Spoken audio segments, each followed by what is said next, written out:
Hello everyone, कैसे हैं आप सब। आज इस वीडियो में हम आपको बताने वाले हैं देवउठनी एकादशी पे तुलसी पूजन कैसे करें।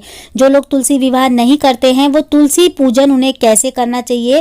फ्रेंड्स, अगर आप विवाह नहीं करते तो कम से कम तुलसी पूजन तो हमें जरूर करना चाहिए। तुलसी श्रृंगार जरूर क्या कुंवारी कन्याएं तुलसी विवाह या तुलसी श्रृंगार कर सकती हैं, संपूर्ण विधि इस वीडियो में आपको मिल जाएगी। तो फ्रेंड देखिए, कार्तिक माह के शुक्ल पक्ष की एकादशी तिथि को देवउठनी एकादशी के नाम से जाना जाता है। इस दिन देव उठते हैं और सीधा सबसे पहले तुलसी विवाह करते हैं तुलसी मैया से। उसके बाद सारे शुभ कार्य शुरू हो जाते। तो इस बार देवउठनी एकादशी तिथि जो है ना 12 नवंबर की है और द्वादशी 13 नवंबर की है। सबसे पहले मैं आपको बताऊंगी कि तुलसी विवाह क्या कुंवारी कन्याएं करा सकती है। तो देखिए, तुलसी विवाह कुंवारी कन्याएं नहीं कराती हैं, तुलसी श्रृंगार कर सकती हैं कुंवारी कन्याएं। तो जैसे देवउठनी एकादशी पे या द्वादशी पे या कार्तिक की पूर्णिमा वाले दिन, इन 5 दिनों में आप कभी भी तुलसी विवाह या श्रृंगार कर सकते हैं। तो कुंवारी कन्याएं बस श्रृंगार कर सकती हैं, विवाह नहीं कराती, जैसे कि सिंदूर की रस्म, फेरों की रस्म नहीं करा सकती हैं इसमें। ठीक है, तो तुलसी पूजन के लिए देखिए, सबसे पहले हम उत्तर दिशा में, मतलब उत्तर की तरफ मुख करके बैठेंगे अपने आंगन में। अगर आंगन नहीं है तो जहां भी आपको सुविधा लगे वहां बैठ जाएं, लेकिन आपका मुख जो है ना उत्तर की पूरब की तरफ ही होना चाहिए। पूरब मतलब जहां से सूरज निकलता है उस तरफ। ठीक है, तो पूरब।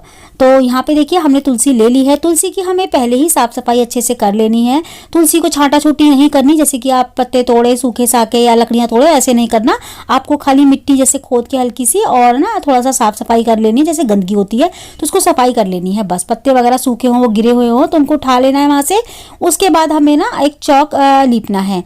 तो यहाँ पे देखिए, कच्चा तो होता नहीं है, शहरों में तो पक्का होता है। तो यहाँ पे हम गेरू से लीपेंगे। अगर गांव वगैरह होता है ना तो वहाँ पे गोबर से ना चौका लीपते हैं। चौका लीपने के बाद वहाँ पे जो है ना चौक पूजते हैं। उसके बाद जो है ना तुलसी की स्थापना करके फिर पूजन करते हैं, विवाह कराते हैं। तो यहाँ पे देखिए, हम गेरू से ही लीप लेंगे। तो थोड़ी सी जगह पे हम गेरू से इस तरीके से लीप लेंगे पहले। अब देखिए, इसको लीपने के बाद चाहे तो यहाँ पे आप कोई भी शुभ चिन्ह बना सकते हैं, जैसे कि अष्टदल कमल या फिर स्वास्तिक या फिर कोई भी शुभ चिन्ह आप बना सकते हैं यहाँ पे, या फिर आप कोई सुंदर सी रंगोली या फूल वगैरह बना सकते हैं यहाँ पे। ठीक है, तो यहाँ पे मैंने जो लीपा था गेरू से, उसके ऊपर ही हम जो है ना तुलसी को स्थापित कर देंगे और जो है ना लड्डू गोपाल को। अगर आपके घर में देखिए, मैं लड्डू गोपाल और भगवान विष्णु इसीलिए बोल रही हूँ क्योंकि हर घर में ना जो शालिग्राम जी की महिलाएं सेवा नहीं करती हैं, जेंट्स ही करते हैं।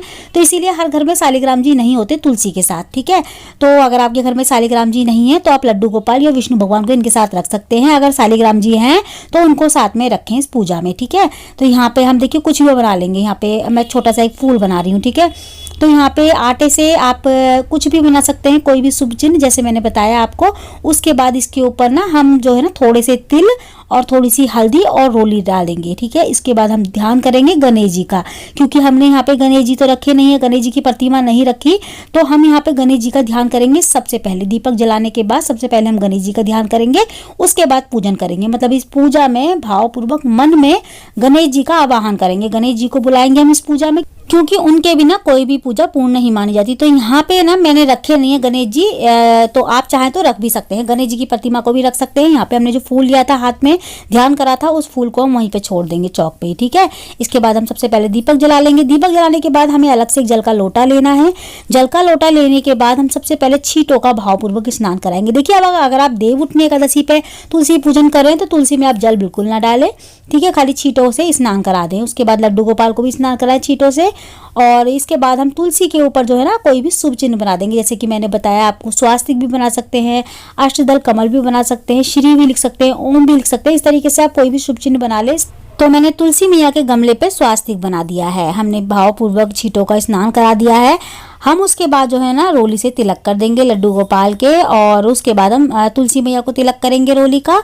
और जो हमने दीपक जलाया है ना वहाँ पे भी हम रोली का तिलक कर देंगे और वस्त्र स्वरूप कलावा चढ़ा देंगे लड्डू गोपाल को।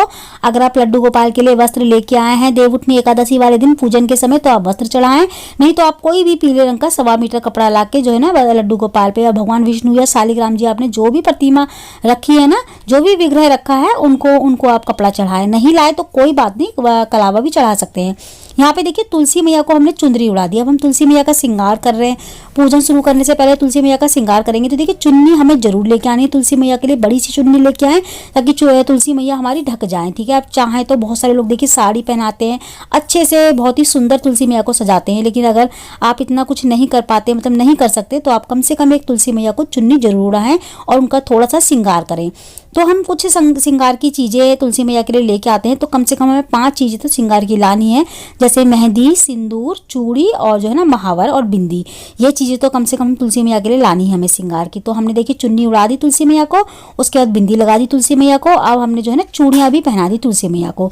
जो हम श्रृंगार के सामान में जो भी श्रृंगार का सामान लाते हैं ना, उसी में से हमको श्रृंगार करना होता है तुलसी मैया का। तो यहाँ पे हम जो भी श्रृंगार का सामान लेके आए होते हैं ना, उसी में से हमें चढ़ाना होता है, तुलसी मैया को लगाना होता है वो श्रृंगार का सामान। फिर हम बाद में तुलसी मैया को चढ़ा देते हैं। ठीक है, अब हम बाद में दक्षिणा इस तरीके से नछावर करके उसी श्रृंगार के सामान के साथ रख देंगे। ये श्रृंगार का सामान हमको बाद में ना पूजन के बाद जो है ना मंदिर में दान देना होता है या किसी मान को दान देना होता है। देखिए यहाँ पे आप चाहें तो 2 माला ला सकते हैं, दोनों को चढ़ाने के लिए, लड्डू गोपाल को, शालिग्राम जी को चढ़ाने के लिए और तुलसी मैया को चढ़ाने के लिए। तो देखिए यहाँ पे मैं एक ही माला लाई थी, तो मैंने यहाँ पे जो है ना तुलसी मैया को चढ़ा दी है। अब हम सभी को फूल चढ़ा देंगे, लड्डू गोपाल को फूल चढ़ाएंगे, तुलसी मैया को फूल चढ़ाएंगे। जो दीपक जलाया हमने वहाँ पे पहले से ही फूल चढ़ा रखा है।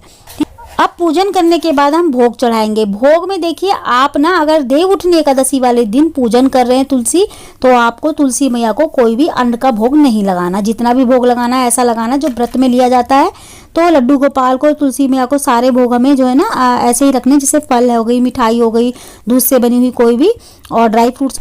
अगर आप द्वादशी पे या फिर कार्तिक की पूर्णिमा वाले दिन तुलसी पूजन कर रहे हैं, तुलसी श्रृंगार कर रहे हैं, तो आप कुछ भी बना सकते हैं। हलवा, पूड़ी, सब्जी, खीर, जो चाहे वो बना के चढ़ा सकते हैं तुलसी मैया को। यहाँ पे हमने भोग प्रसाद चढ़ाने के बाद उसके बाद हम जल भी रख देंगे पास में लड्डू गोपाल के लिए। इसके बाद हम जो है ना आरती कहानी सुनेंगे। देखिए कहानी ना, अगर आप देवउठनी एकादशी वाले दिन तुलसी श्रृंगार, तुलसी पूजन कर रहे हैं, तो आपको फिर एकादशी की कथा सुननी है और साथ ही में आपको तुलसी विवाह की कहानी भी सुननी है। ठीक है, तो दोनों कहानी सुने आप, हाथ में तिल लेके सीधे हाथ में। उसके बाद कहानी सुनने के बाद, कथा सुनने के बाद आपको जो तिल है वहीं पे छोड़ देने हैं। ठीक है, इसके बाद हम कर लेंगे आरती। तो हम सबसे पहले गणेश जी की आरती करेंगे, उसके बाद लड्डू गोपाल की या शालिग्राम जी रखे हैं तो उनकी आरती कर लेंगे आप। उसके बाद हमें करनी है तुलसी मैया की आरती। आरती करने के बाद हमारी पूजा हो जाती है संपन्न।